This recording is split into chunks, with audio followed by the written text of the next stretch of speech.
اور اپنی ایک پوری لانچ کر دی ہے کیمپین. تو فار شیور ون وے اور دی ادر، بائی ہک اور بائی کروک، شاید الیکشنز ہوں گے.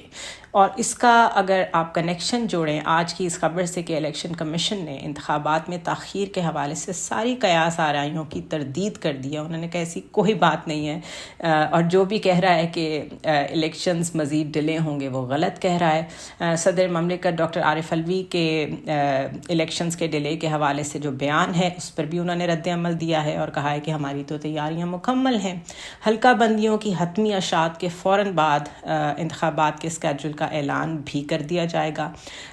صدر مملکت کے انٹرویو میں یہ تاثر دیا گیا ہے کہ شاید الیکشن ملتوی ہو جائیں، مگر 30 نومبر 2023 کو الیکشن کمیشن حلقہ بندیوں کی حتمی فہرست شائع کر دے گا. الیکشن انعقاد کے لیے ایکشن پلان کے مطابق ہماری تمام تیاریاں مکمل ہیں.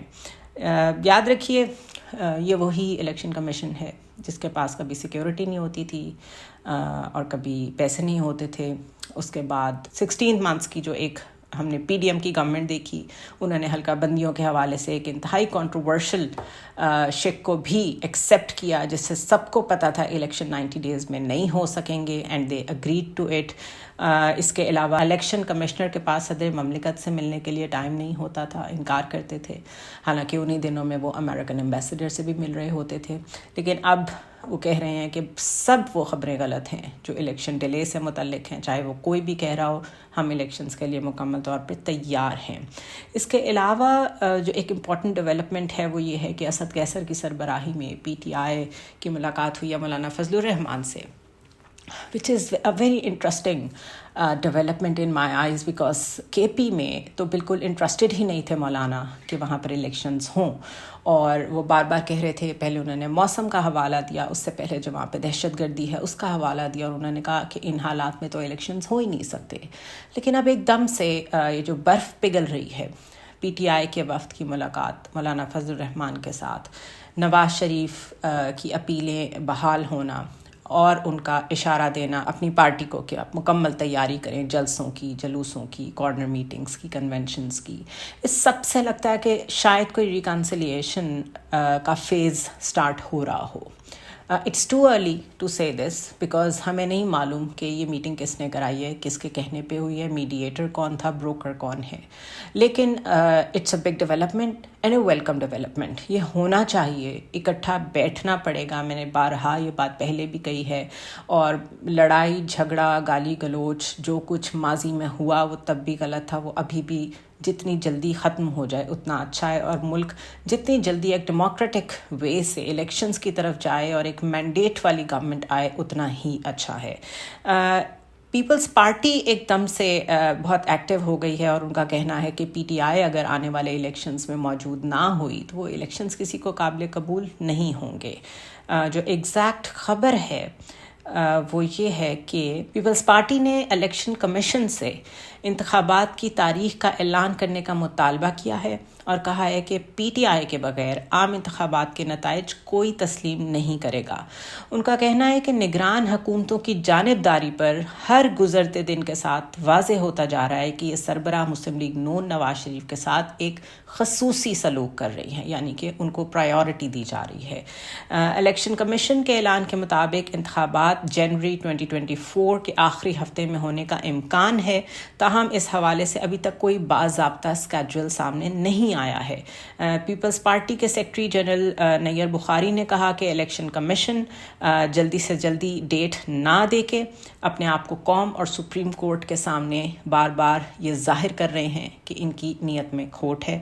اور انہوں نے یہ بھی کہا کہ سب کو معلوم ہے کہ نگران حکومت ایک پارٹی کو خصوصی رعایت فراہم کر رہی ہے. کافی سارے لوگوں کا یہ بھی کہنا ہے کہ آنے والے وقت میں نواز شریف صاحب جو کہہ رہے ہیں کہ وہ بلوچستان بھی جائیں گے اور سندھ بھی جائیں گے، تو کیا یہ کہنا مناسب ہوگا کہ نواز شریف اب ایک ایسی گورنمنٹ قائم کرنے کی پوری کوشش کریں گے, ایڑی چوٹی کا زور لگائیں گے, جس میں ان کو صرف مرکز اور پنجاب میں ایک سہولت اور ایک کولیشن نہ پرووائڈ کی جائے, بلکہ بلوچستان میں بھی ان کی رٹ ہو, سندھ میں بھی ان کو کوئی نہ کوئی حصہ ملے.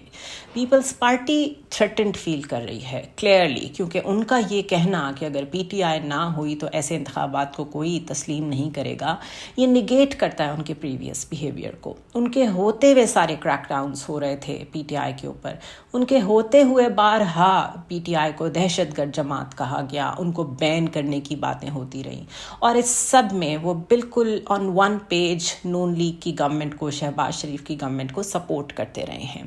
اب نیئر بخاری کا یا کسی کا بھی پیپلز پارٹی کی طرف سے یہ کہنا کہ ان کے لیے یہ ممکن نہیں ہے کہ وہ ایسے انتخابات کی طرف جائیں جو پارٹیزن بیہیویئر ہے, جس میں الیکشن کمیشن کا آلریڈی اور نون لیگ کو اتنی سپورٹ کی جا رہی ہے, اور نگران گورنمنٹ میں بھی نون لیگ کے ہی لوگ بیٹھے ہوئے ہیں, اس سے لگتا ہے کہ پیپلز پارٹی غالباً بہت تھریٹنڈ فیل کر رہی ہے آل اوور دا پاکستان, تو بہت دور کی بات ہے ایون ان سندھ.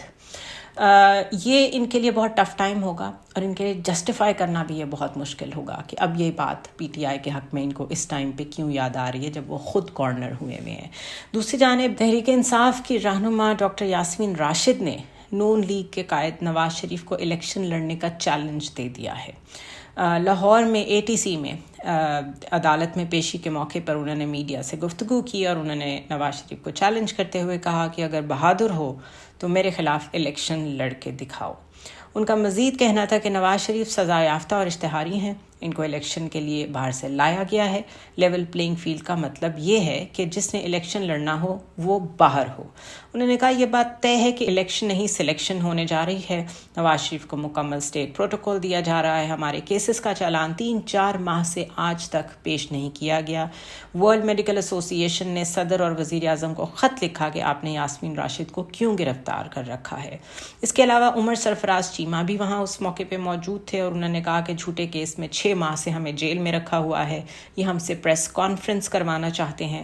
ہم نے پی ٹی آئی چھوڑنی ہوتی تو تب ہی چھوڑ دیتے. جن کیسز میں گرفتار کیا اس ٹائم پہ میں اپنے گھر پہ تھا.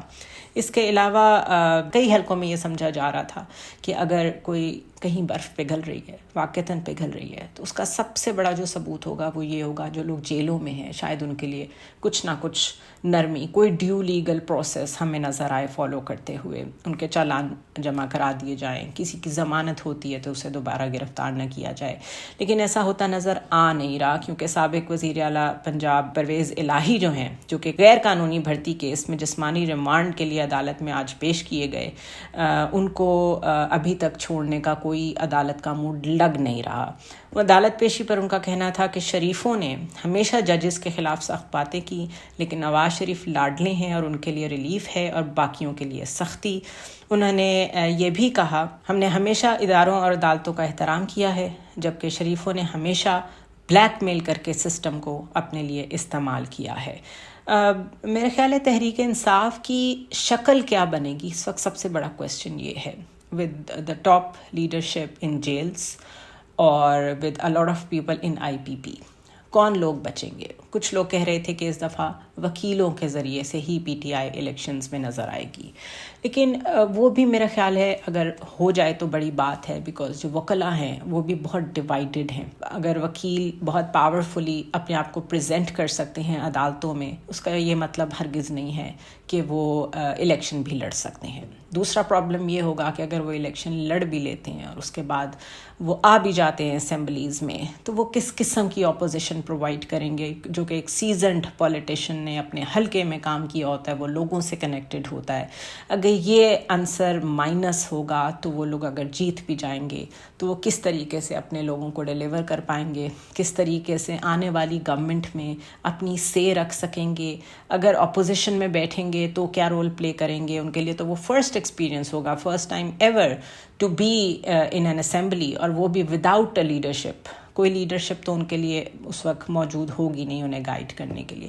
سو یہ لاٹس آف ایفس اینڈ بٹس. اور اس کے علاوہ صدر عارف علوی کی باتیں سنیں تو وہ بڑے ہیلپ لیس سے ساؤنڈ کرتے ہیں, اینڈ رائٹلی سو.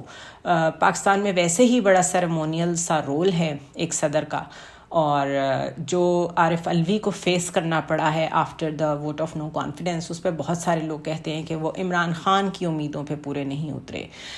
مسئلہ یہ ہے کہ اگر وہ اترنا چاہتے بھی تو وہ اتر سکتے ہی نہیں تھے، کیونکہ ہم سب نے دیکھا کہ یہاں تو سپریم کورٹ کی کوئی ریٹ نہیں تھی، یہاں تو چیف جسٹس کی کوئی ریٹ نہیں تھی. تو صدر تو چیف جسٹس کے برابر، اگر آپ تھوڑا سا اس کا انالیسس کریں کہ کیا آئین میں کہیں کوئی کنٹینیوٹی یا کوئی کمپیریزن اگر کرنے سے یہ پتہ چل سکے کہ صدر کتنا طاقتور ہے، تو آپ کو پتہ چلے گا کہ صدر کے ہاتھ میں کچھ بھی نہیں ہے.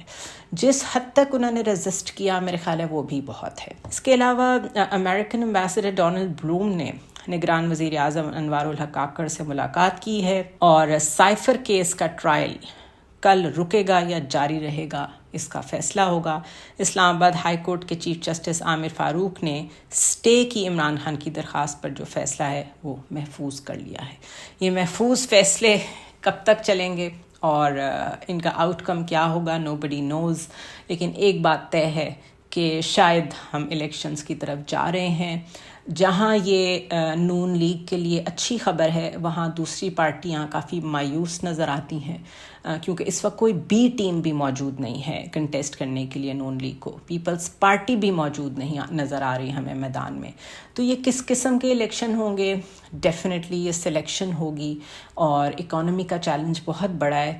اگر اتنے کنٹروورشل الیکشن کے بعد، میں نے کل بھی کہا تھا، ایک دفعہ پھر وزارت عظمیٰ کی کرسی پہ نواز شریف آ بھی جاتے ہیں، تو دیکھنا یہ ہے کہ ان کے پاس وہ کون سا میجک وانڈ ہے جس سے وہ لوگوں کے دل جیت سکیں گے اکانومی کو ٹھیک کر کے. I'll see you tomorrow.